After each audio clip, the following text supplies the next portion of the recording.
Hello and welcome to this episode of Superhero Ethics and this episode of The Once and Future Parent, which is also now becoming and future which is also now becoming the Once and Future Parent podcast. For those who are a little confused, don't worry. I will explain and we'll get to superheroes and daddy issues in just a moment. Myself, Matthew, along with two awesome co-hosts, Mandy Kaplan and Pete Wright, have been doing a podcast for the last couple months called The Once and Future Parent, where we discuss parenting issues and my journey and both of their journeys at different parts of the parenting journey. I just said the word journey too much, but don't stop believing. But along the way, we realized like it was a lot of work. We were starting to get a little repetitive. We wanted to try and do something in a new direction and realized, among other things, one of the things that had kind of first wanted us to tie together was how often parenthood is discussed in media and the way it comes up and the way that we as parents react to that, and especially how we may have reacted it before becoming parents, or maybe something we watched when we were 6, or maybe something we watched when our kid was 6 hits a lot different than when our kid is 16, whatever it is. And so we were talking about, why don't we just make that kind of a recurring thing on superhero ethics? Because it turns out a lot of superheroes have parents. A lot of superheroes have kids. A lot of super villains have parents and kids. And a lot of them have daddy issues or mommy issues or some other kind of family issue that has an awful lot to do with why they are superheroes, why they are supervillains, or why they're just kind of super broken. And so that's what we're going to be talking about today. And I've got a bunch of different questions. I put it out on social media, and we got some great feedback from fans who kind of threw out to me a lot of different examples and helped me break down some categories of different ways that parenting issues show up among superheroes and supervillains. But let me just start it by throwing out to the two of you. And I'm going to start with a person who is least prepared to answer this question. Or any question. Mirroring the parenting journey. How often do we get, crib notes for when our child asks, why did the cat die or whatever? The point being, though, Mandy, when I say to you, like, from your limited experience of as you've been learning more about superheroes, I ask you about them and their parents. What comes to mind for you? I don't have a ton of superhero knowledge, but I did just watch some Smallville. That's a good one. The Kents are so loving, and I watched the pilot. It's watching these two people raise this child with such love and care, and then eventually have to tell him the truth. I like that it's on the opposite side of the spectrum are the Luthers, and there's some effed up stuff going on over there with daddy issues galore. So It's nice to see them both in stark contrast in the same story, in the same universe. Yeah. Yeah, and it's a good example. And part of why I think I like that show so much, as well as Superman and Lois, which is a CW show that came much, much later. Which was a show that came much, much later, but really is in many ways a sequel to Smallville. In that one, Superman and Lois are the parents of two teenagers. And honestly, putting aside all the superhero stuff, it has some of the highest emotional intelligence in terms of relationships with family and romantic partners and everything that I've ever seen in my life. So wow, strong recommendation for that. But in that regard of showing a superhero and his parents, that's kind of an exception. Pete, as someone who's been looking a lot at superheroes, tell me about, why do you think it is that almost never do we have a superhero who just has like a decent relationship with their parents? Well, I think that's because there are no lessons to be learned in decent relationships, right? When you think about broken relationships, parental relationships, they're usually shorthand for three things, right? One, legacy pressure, right? Who am I compared to you, Dad, right? Figuring out what legacy means. Attachment injury, right? Will you choose me? Right. And moral formation, like what rules are you giving me as your child, and will they survive my contact with the world? That is such a Smallville trope, right? That is the lesson in Smallville is the rules you give me, Pa Kent, will they survive when I take them to high school? Will they survive when I take them to college, to the Daily Planet? I think the genre has to externalize those three elements into capes and fights and masks and world-ending stakes, because it's really actually a disguise for family systems therapy with punching, right? Yeah. Like it has to hide some of those things so that you get the lesson through the back door. Which is what I think makes them so interesting. How many times can you tell one of those three stories and make it continually compelling over years and years and property after property? Mm-hmm. Yeah, I think there are a couple more stories, most specifically my parents died due to blank, and so I must get revenge, or I must do them honor, or I must, free them, or things like That's that. attachment injury if I've ever heard it, right? Okay, I am okay, now that's fair. unattached. Yeah, I'm that's looking fair. at you, Elsa. Yeah, right? Yeah. Well, why was Anna so well adjusted? It's a mystery. I don't know. Maybe they'll answer that in number 4. Well, you let me know, Pete. Could be. But yeah, it's something that, because Smallville is fun, but for most of the Superman canon, he is presented as an orphan. He is certainly raised by the Kents, but he does not interact with the Kents much. And I would even say actually that Superman is kind of the exception, because then you look at people like Batman and his parents are gone, and that's a fun that is a formational part of his story. You look at Spider-Man and he has his Aunt May, and his Uncle Ben generally dies early in the story as a formational part of his story, and Aunt May is there, but his parents are gone. There's so many heroes where it feels like either they don't have a relationship with their parents, or their parents are the bad guys that they're working against, or their parents are gone because their fathers put them in jail, because someone put their father in jail and they have to free them. Look at Barry Allen. There's just one of the biggest wells they go to, if it's a superhero trope, is the child does not have, the hero does not have parents, and that's a part of why they're a hero. Yeah. I want to jump into, you brought up Batman. I think we need to jump into the Marvel answer to Batman, Tony Stark, because Tony Stark's got an interesting parentage, right? That essentially his dad was the intellectual side of Tony Stark's superhero. And so we have this interesting intellectual inheritance without intimacy in their father-son relationship, right? He gets the company, he gets the expectations, but not any of the emotional attunement. He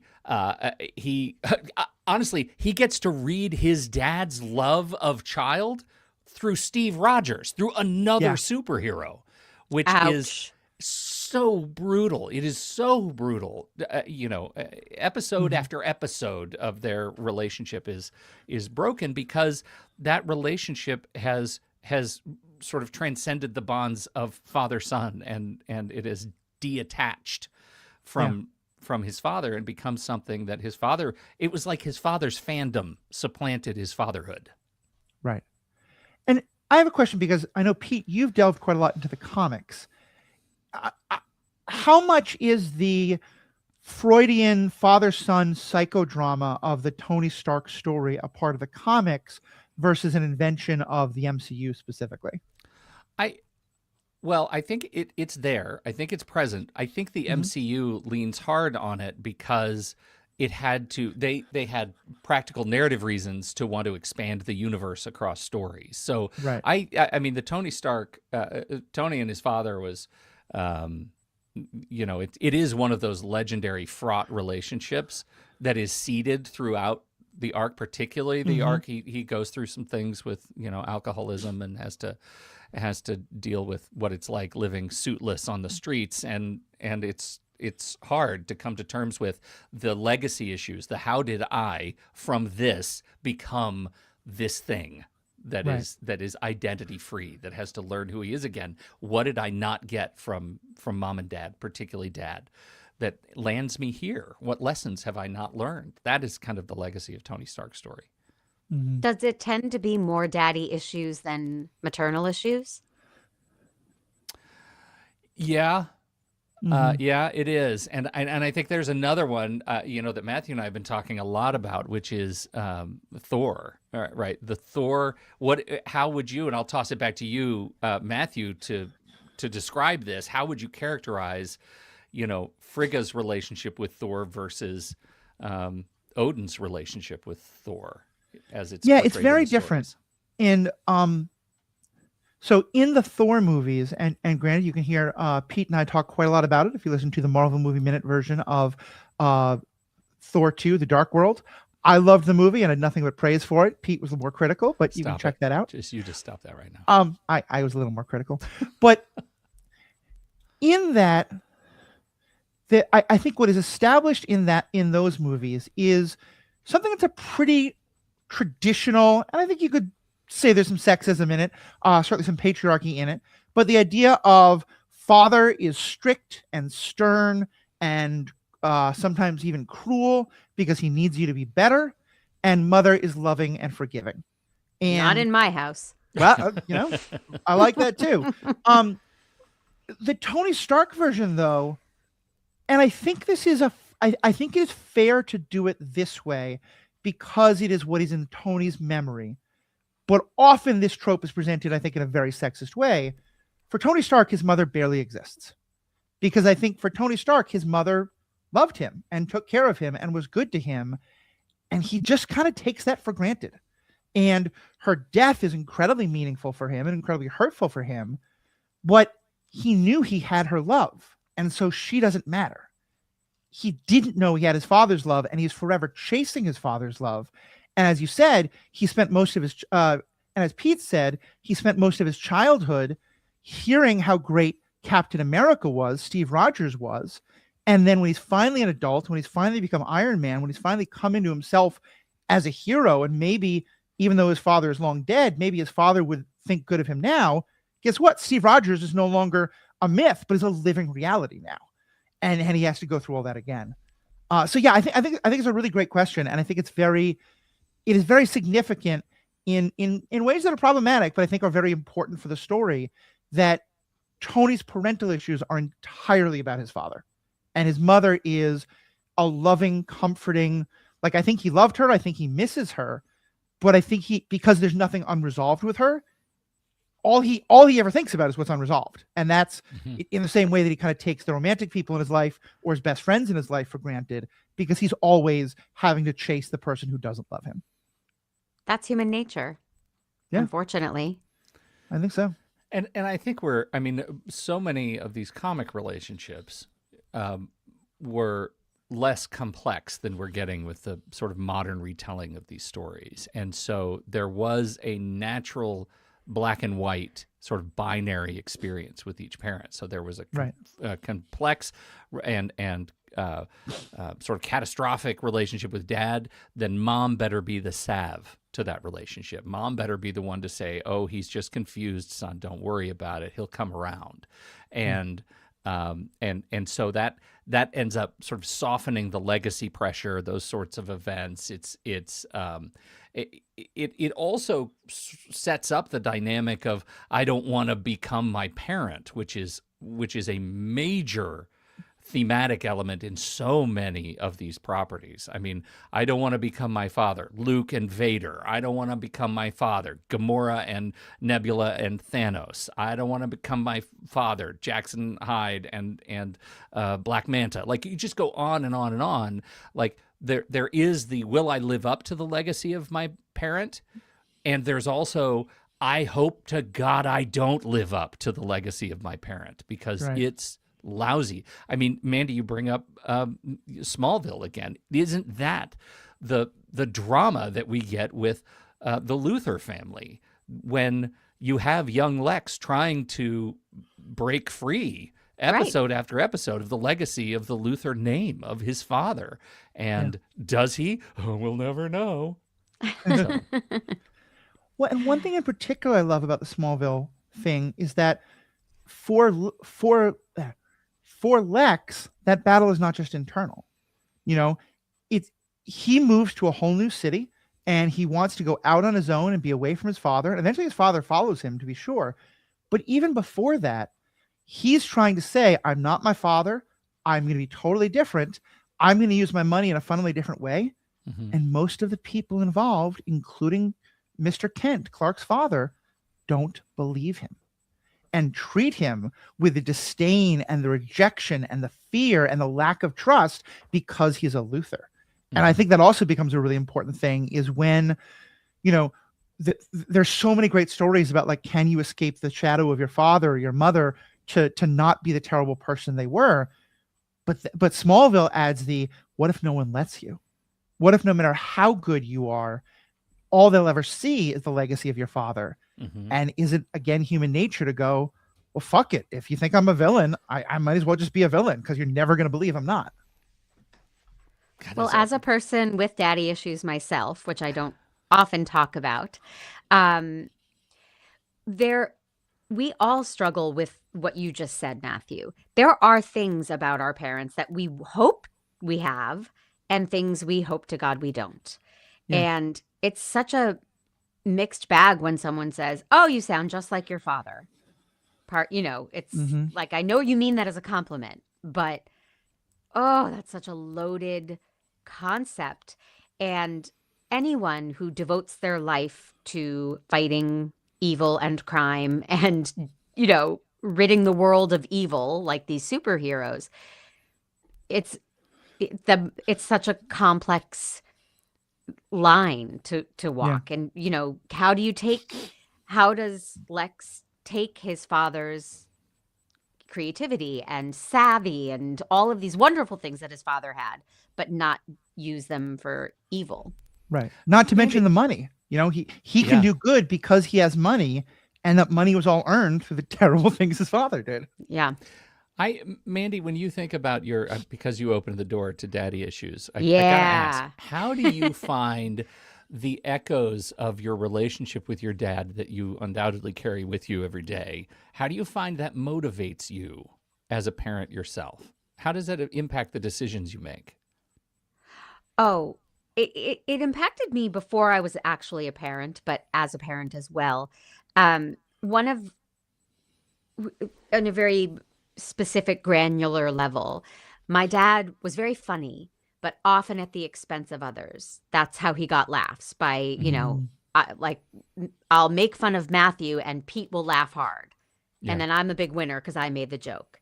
Right. And I can give people a hard time in a loving way, I think, but I I don't use other people as my fodder for entertainment. And I got the brunt of it as his kid. He would just mock me and everyone would think that was hilarious. So I don't do that to my son. Mhm. We can tease each other. We can, joke. But that's one thing that I eliminated back in high school. A friend Yeah. said, "God, you make fun of me a lot." And Mhm. You realize, I just put on the dad glove and Yes. started Yeah. boxing with it. Yeah. yes. So I've thrown Yeah. out those gloves since sophomore year of high school. And I try really hard not to, Yeah. because believe me, I see jokes everywhere. Yeah. And Yeah. I hear that. I could get that laugh if I wanted, but not at someone's expense. Yeah, it's like you can see the rake on the sidewalk and you see somebody walking towards it. Do you wait just so you get the joke, or do you help move the rake? Right?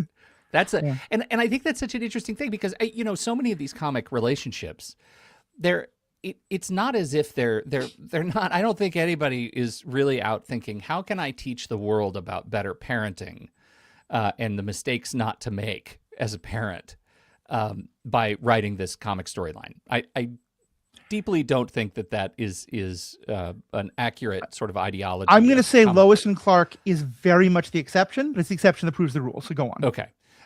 But I do think that they are calling out the relationships that are full of struggle, and being able to see yourself in the sort of comic story mirror is the thing that does let you see those things. So you look at like Bruce Wayne and Thomas Wayne. This is one of the great father-son relationships that sort of doesn't exist, because the origin story is that Thomas Wayne is shot when Bruce is a child, and Bruce bears witness to that. That dead parent story becomes scripture, and that it's no longer really about Bruce living up to Thomas, his dad. It becomes his effort to try to resurrect meaning in a relationship that never existed. Yeah. Right? So when the parent becomes idealized, when the parent is on a pedestal, the child loses permission to be ordinary. There was Yeah. no other, like, you take take the cape away from Bruce Wayne, take Batman away from Bruce Wayne, would he still have been working so hard to become the billionaire industrialist? Just because that's what Daddy was, and that was the only choice that he had. Well, and it's also all an effort to make Dad proud, because Yeah. Dad can't say, "I'm proud of you." Right. Yeah. So There is he's no gone. voice for So that. so everything you do is just motivated by that Yeah. desperate need. Oh, poor Bruce Wayne. Poor Bruce Wayne. Well, Bruce Wayne. So he also loses the salve of his mother, right? He also loses her ability at the Right. same time. So we do get this other angle, which a number of the superheroes deal with, which is the mentor parent, and that in Bruce Wayne's story is Alfred. Alfred. Right. But But we get it in. I'm sorry, Matthew. I'm steamrolling. Go ahead. No, it's fine. There's two things I want to say though with Bruce. One is that I think, like with Tony Stark, it's almost always about Thomas Wayne's legacy, and I think that if you went and looked at all the times Martha Wayne has appeared on screen, the majority of them is the shot of her pearls falling apart. Yes. You know, we just Again get and so again much and less again. of her. But also I was going to say, in many ways, I think the Batman story is so perfect to explore, because not only is it that the father is the ideal, as you were just saying, Mandy, that he has to live up to on the pedestal and all that, but also a lot of the stories are him deciding, I want to learn what's behind, I want to learn what his real legacy is, or him being forced to. And some of the things I think differentiate different Batman stories, and because none of them are true, they all can be told, is the different things he learns. And so sometimes the story is Alfred telling him about what a great man Thomas Wayne was, and him needing to live up to that. And like Mhm. Batman the Animated Series, I think, does that really well. For sure. Sometimes it's your father was a person who had incredible power and responsibility, and he became a doctor, which was great, but he kind of let his company turn into an arms manufacturer and let his city fall apart in the Christopher Nolan movies, you know? Yeah. And Batman is almost kind of the perfect cipher, because think about every different kind of legacy that you could have. There's probably a Batman story where that is Thomas Wayne. Yeah, for sure. So For sure. sometimes he's the, can I live up to him? Sometimes it's the, can I correct his mistakes? Sometimes it's, can I, be better than him? Sometimes it's your mentor parent telling you you're not living up to him, right? Right. Look at you right now. You're not doing what your father would have done. When Alfred says your father would be ashamed of you. Oh my God, forget it. I am tears. Well, and it's interesting that because Matthew came on my podcast, Make Me a Nerd, and had me watch The Penguin, which I had been afraid of. Right, Mhm. Matthew? That was one Yep. of your episodes. Yep. Yeah. I'm not a superhero person. Why would I enjoy this show called The Penguin? Interesting. First of all, that I think it's one of the best things ever made. Yep. And I loved it so much. But it is almost entirely about the parental relationship, between the penguin and his mother. Yeah. So here we are, adjacent to Batman, looking on the other side. And the first thing we realize is they both had mommy and daddy issues. Fraught And relationships. yeah. Oh, yeah. Yeah. In talking with Paul Hoppy, who's one of, who's been a regular co-host and guest on this podcast, as well as many others, he's been on Marvel Movie Minute. He pointed out something, which is that two really interesting stories that have been on screen recently to think about are Penguin and Moon Knight. Because in both of them, when they are children, their sibling dies. I think actually in both cases, it's drowning. And early in the show, for both of them, the story that we get is that their parent unfairly blames them for the death of their sibling, and that leads to a lot of their mental trauma and helps them become who they are. More specifically in the case of Moon Knight and the dissociative identity disorder that he develops. Mhm. And in Moonlight, I think it's made fairly clear that he was a kid. It's not his fault, but his mother blamed him for it. And again, an understandable but horrible thing for someone, she had nowhere to go with her trauma and her tragedy, but she put it on this defenseless child. So I can both understand her and also, be horrified by it. Penguin, where it seems like that's the story until we realize, no, he actually did kill his brother. He quite, and that, like, yes, the mother is blaming him for that, but with very good reason. and Yeah. she's also afraid of him because of it, and so yeah, to me those two things, if you ever get a chance to watch them in close proximity, it's so interesting how it takes that exact same issue and flips it. I had forgotten that about Moon Knight, but Penguin is kind of unforgettable. I mean, that's our Cain and Abel story, and it's dark. It's dark. Cain and Abel is 8-year-olds going back to their parents. Like that's yeah, right. Oh, gruesome. But that gets to another another one of those interesting takes on these relationships. What is it about the parental relationship that allowed these kids to get to this point before they were able to be, properly imprinted with any values whatsoever? I mean, those are some dark nature nurture stories. Yeah. I want to go in a somewhat different direction, and this is going to riff off of Tony Stark, but I think it's true for a lot of other heroes, which is what happens when your parent dies. With some of these characters like Bruce Wayne, it happens but early in the story, but sometimes it happens much later in their story. And this is a tangent, but I promise I'm going to give some context to my understanding of this. I was a pastor for many years. I certainly dealt with a lot of families in grief when I was helping them prepare for a funeral. My first wife was a nurse in nursing homes for most of the time that she and I were together. And so she had a lot of experience of, patients dying and seeing how their parents reacted and stuff like that.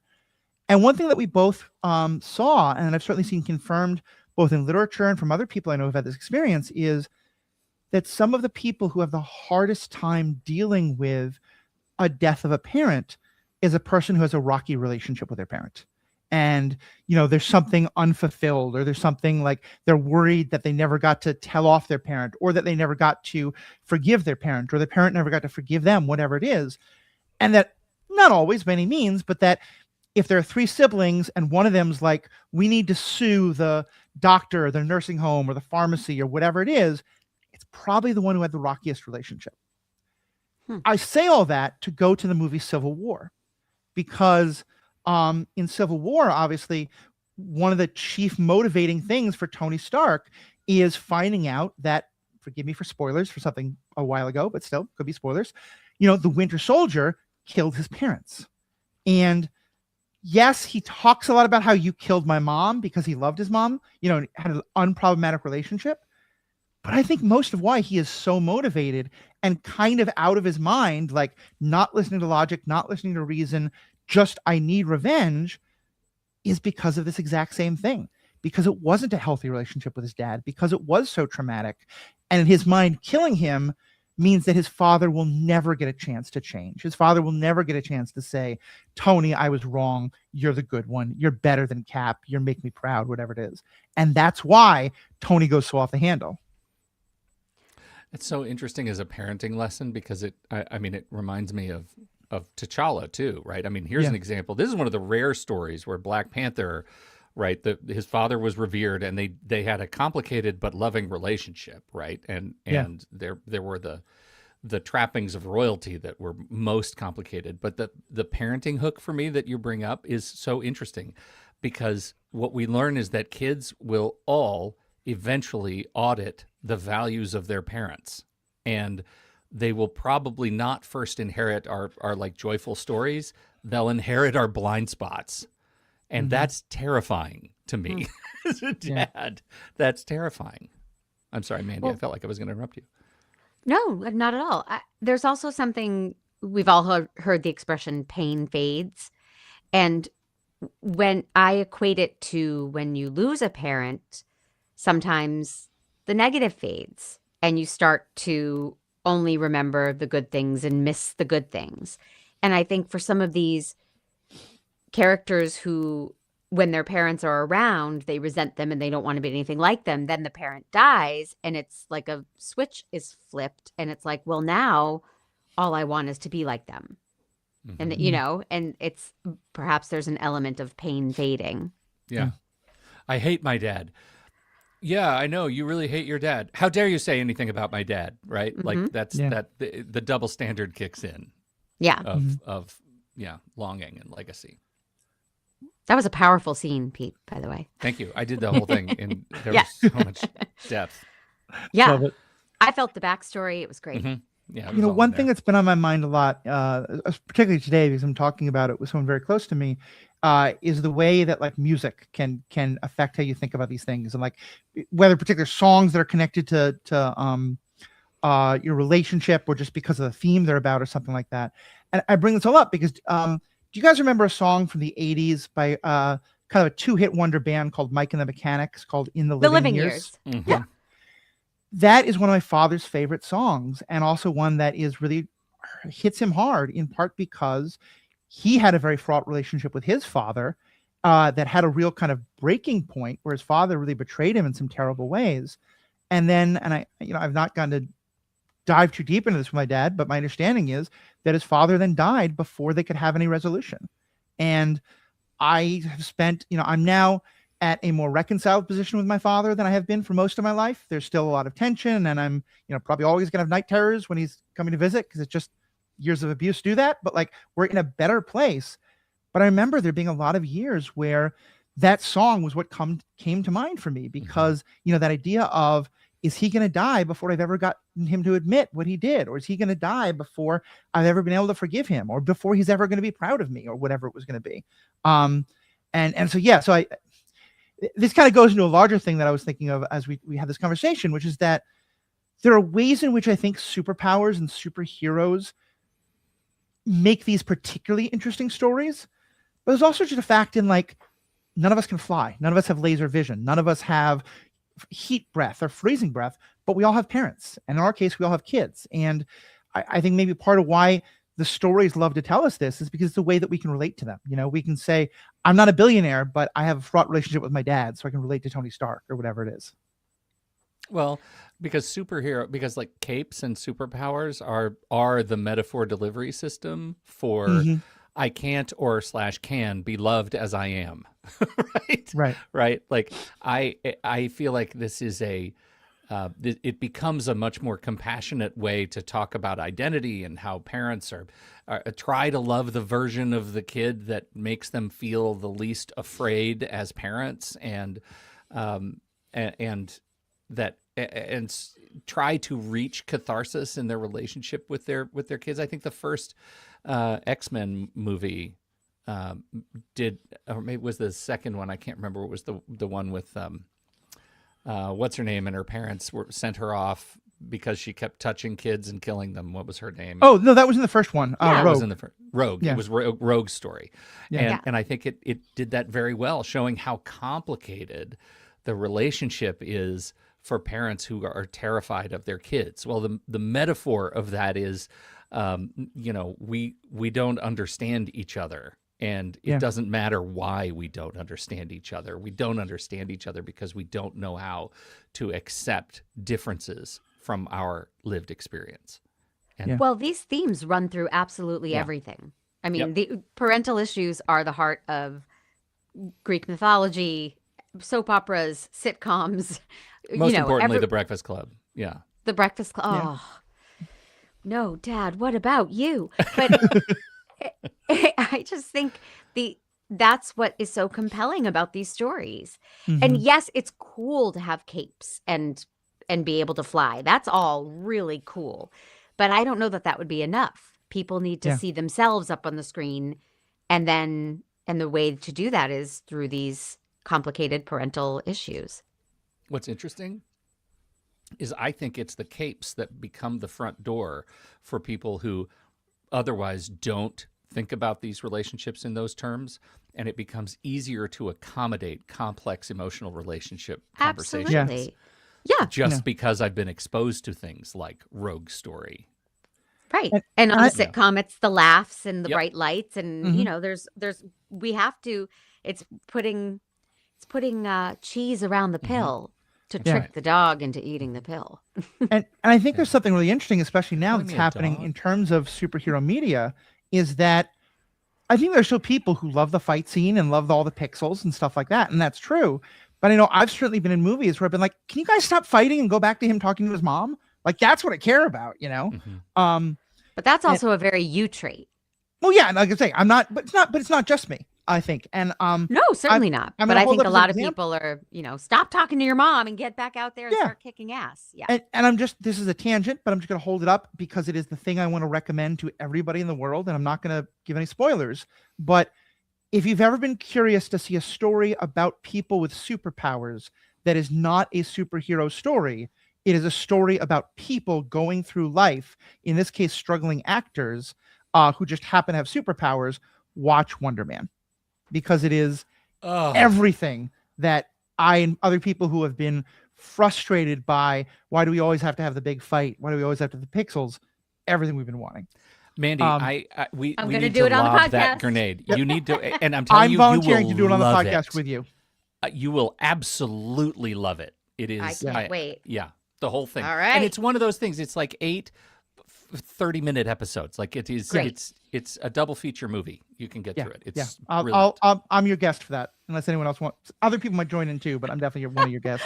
Wait, Matthew, you're saying unless anyone else, there's no one else here. It's just It's Pete me, and you. I have just been shut down. Unless anyone No, else. but I mean, like, no. it's Jake, about no, people in thank you, Hollywood. yes. I'm not in Hollywood. You might be like, no, my other friend is better for it. Whatever. Oh, Anyway, who enough played Wonder Man? Maybe I know him and I'll get him. enough making the vegan sausage. Let's get back to this topic. And because this is not my Star Wars podcast, but if I ever can bring something back to Star Wars, I will bring something back to Star Wars. Let's talk about Luke Skywalker. Because in his story, in the original trilogy, I feel like we get a number of different parts of this all happening at the same time. We start out with him as the child of the dead father who thinks his father was just a nobody. He then learns that his father was the best pilot that Obi-Wan ever saw, and a cunning warrior and a great friend and a great Jedi. And now he wants to live up to this legacy. And he also wants to avenge himself on Darth Vader, who killed his father. And then he finds out that Darth Vader is his father, and he doesn't want that to be the case. And he finds it is, and now everything he knows about his father is wrong. And then eventually, again, spoilers for something 40 years old, apologies. He's in the place of, he not only has he come to accept that his father is this most evil McEvilson, but that he actually thinks there might be some good in his father, and he's trying to save his father and save the legacy of his father.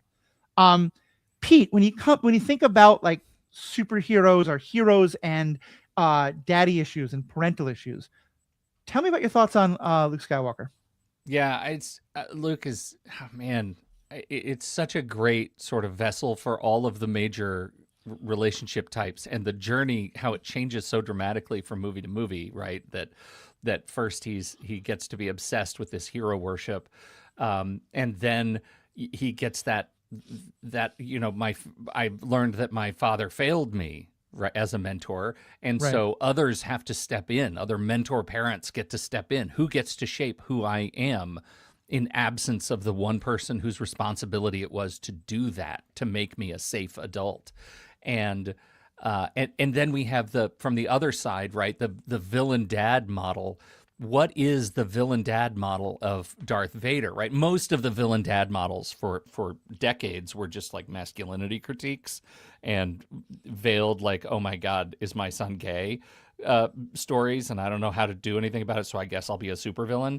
Luckily, I think they're more complex than that now, and I think we're getting through it. But I the abusive sort of weaponized father figure that is Darth Vader is all about, right, how do I make you live up to who I am in form of power and control and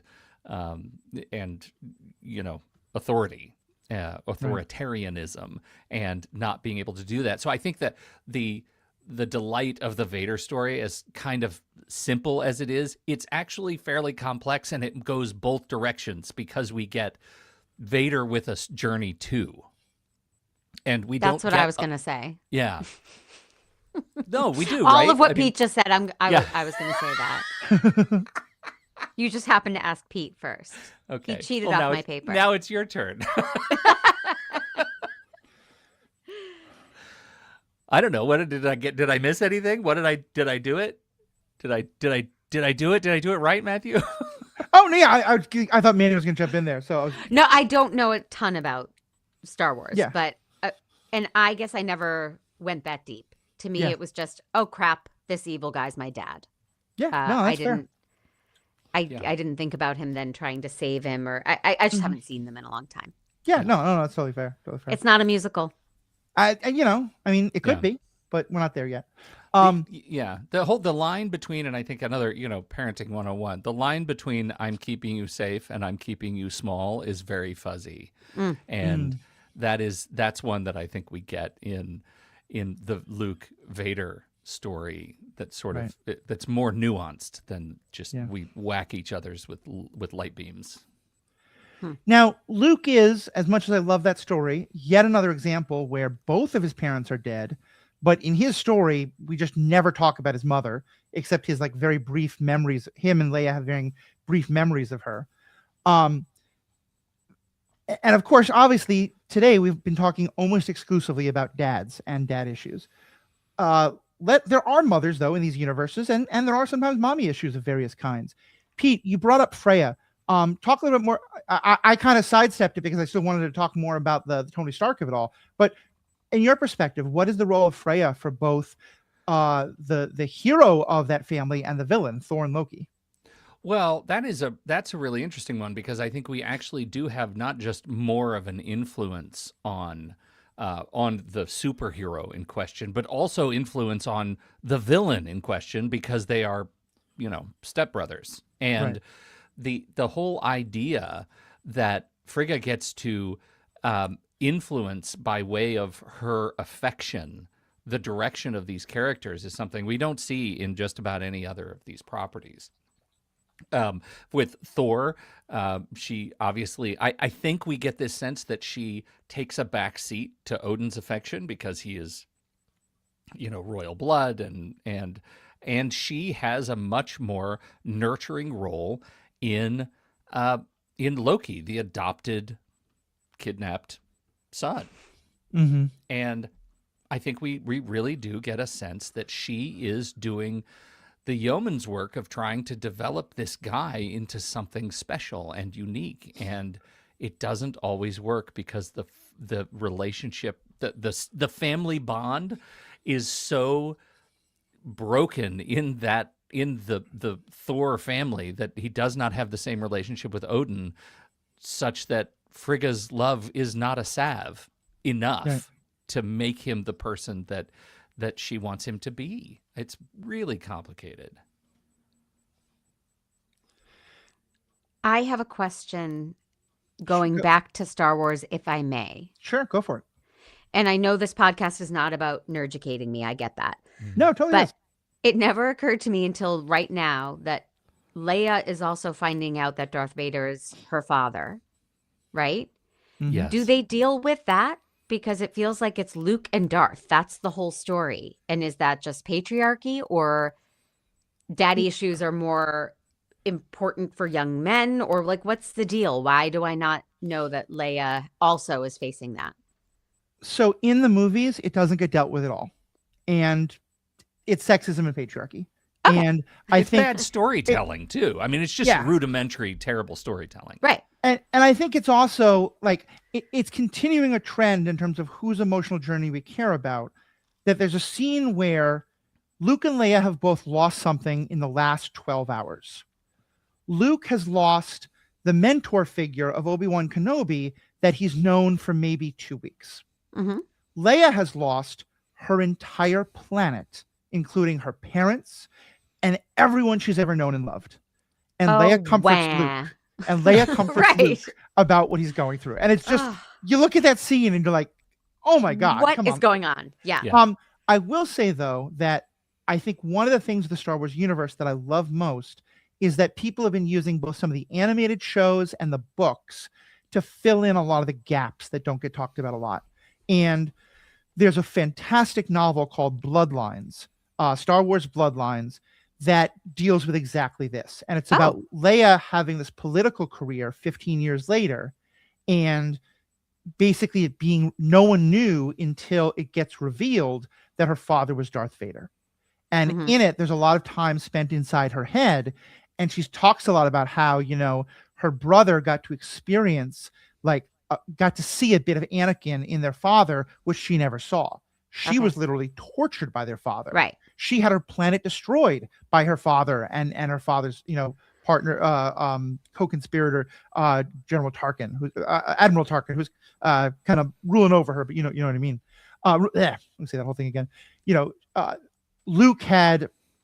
Sorry, one more time.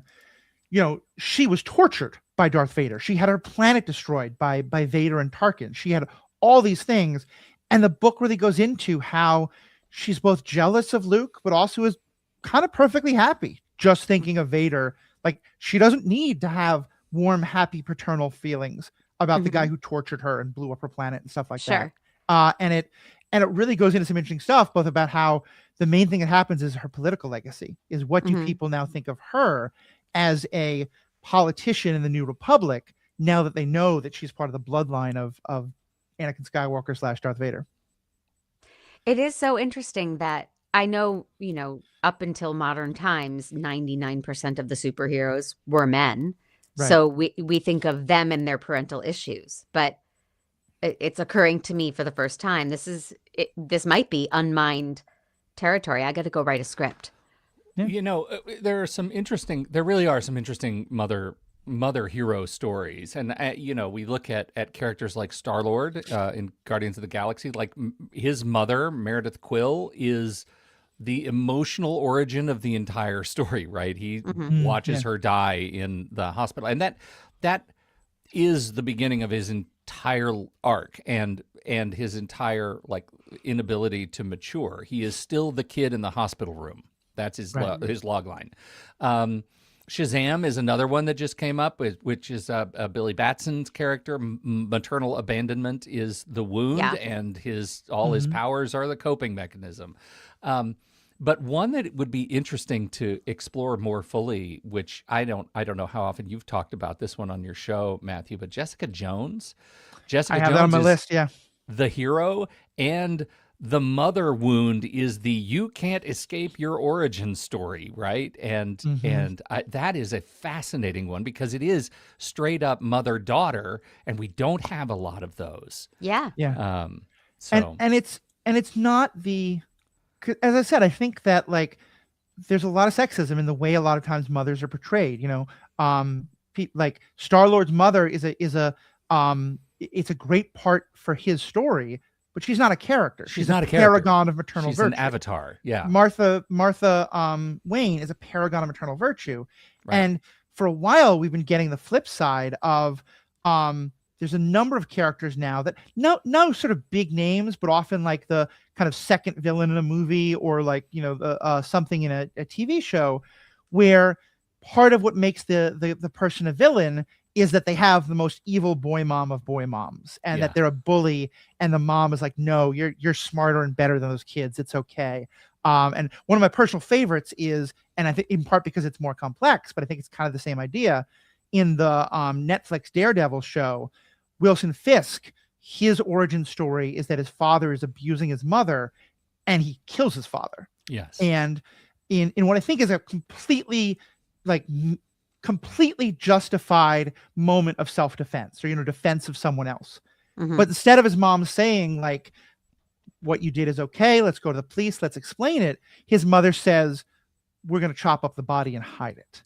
And in this very moment of values, you did a good thing. Well, it's bonding. That's quality time right there. Yeah, exactly. It's attachment parenting. It's arts and crafts.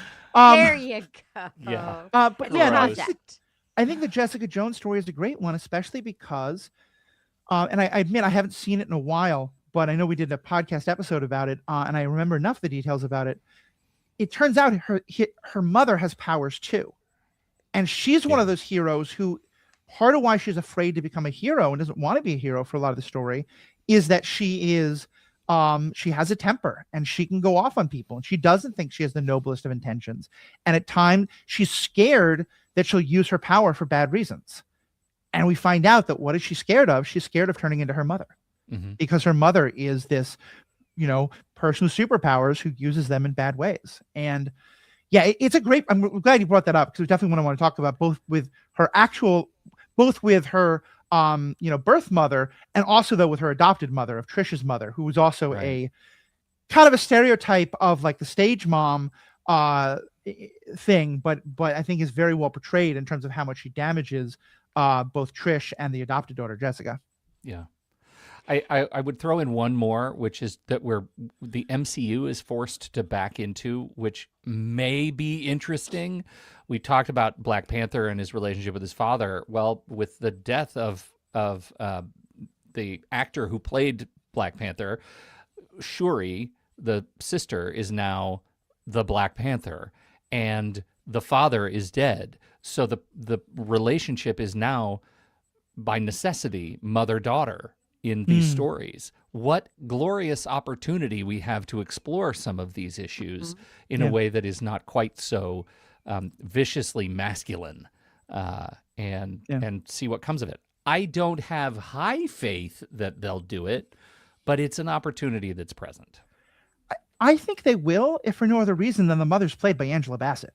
Yeah, Like, Angela Bassett wants to explore some stuff. And already, I mean, she got nominated for an Oscar and I think robbed. She should have won for the second movie. Yeah.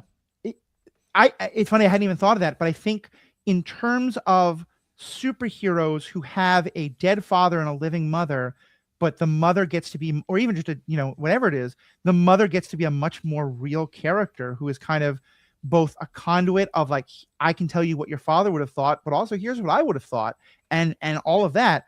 Black Panther is one of the best, as I think about it, in terms of how much writing they gave to the Queen. Yes, and for sure, and her role.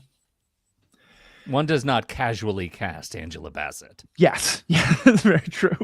Well, speaking of daddy issues, very, very quickly, Please, Matthew, what are you going to do if you show Star Wars to Penn when he's able to comprehend it, and you start to talk about these things, and he says, Dad, I don't care. I just want to get to the lightsabers. So I had to think about this long and hard before I had a kid, and I did my research, and I have a solution. Okay. There is a traveling circus that has guaranteed me a good price. They said they need him before he's 10 to really be able to fully train him. Yes. But yes, as you have you know, to start so him young. if he at least starts with the lightsabers, then I think we're okay. He can grow into it. If it's Dad, this is so boring. Yeah. We're selling him to the circus and just starting him. Okay.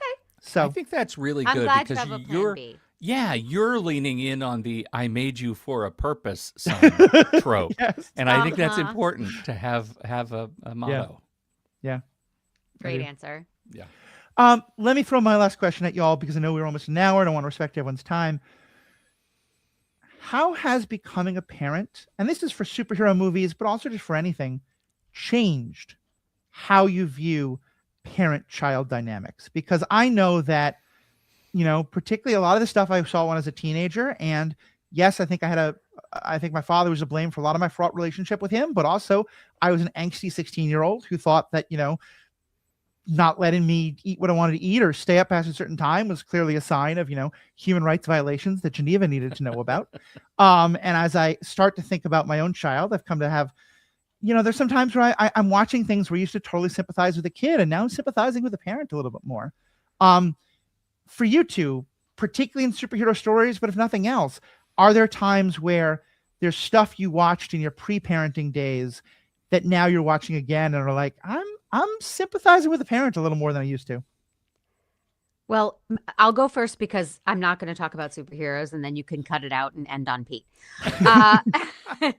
But we watched Parenthood Yeah. for great Once movie. and Future Parent, and we talked about this.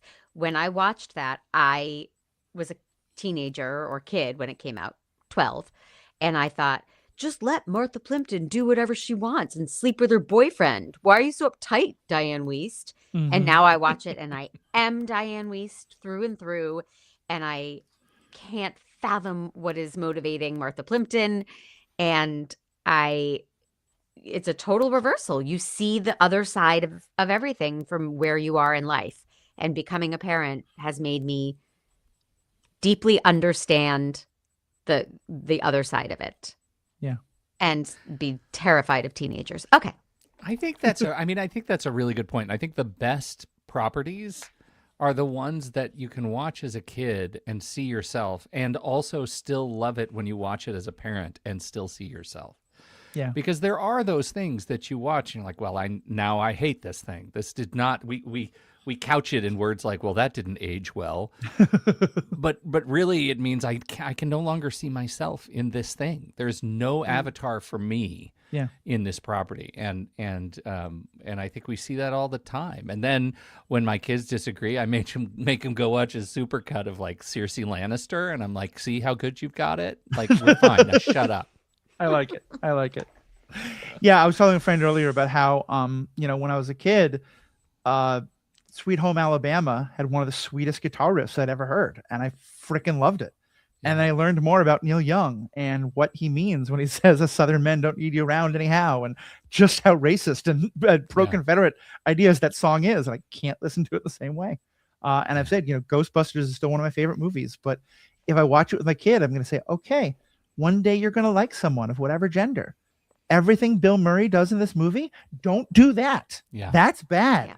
He's a stalker. It's not Yeah. okay. So, yeah, it's funny how those things change. Mm. Well, Mandy and Pete, you are both incredibly prolific artists and creators of podcasts and other things. Mandy, starting with you, where can people find you? Make Me a Nerd on True Story FM or anywhere you get your podcasts. Cool. And I just edited a Goonies episode for Mandy, and I loved it so much with Aw.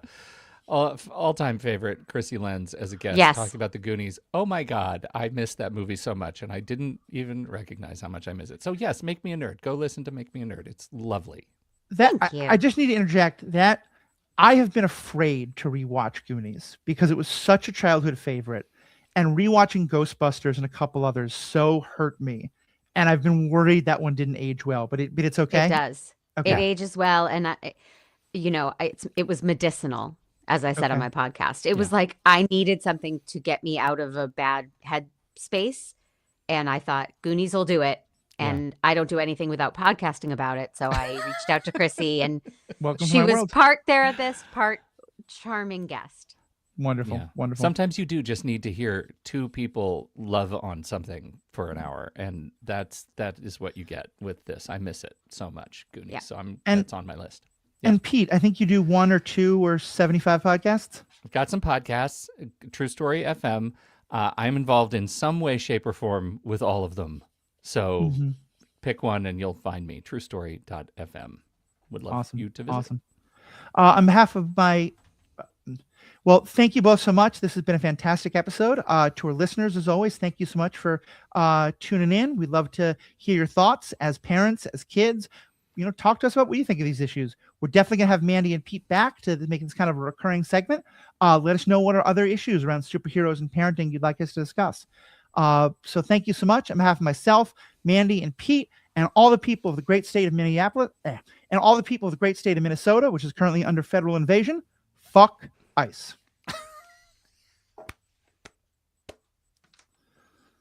Well played.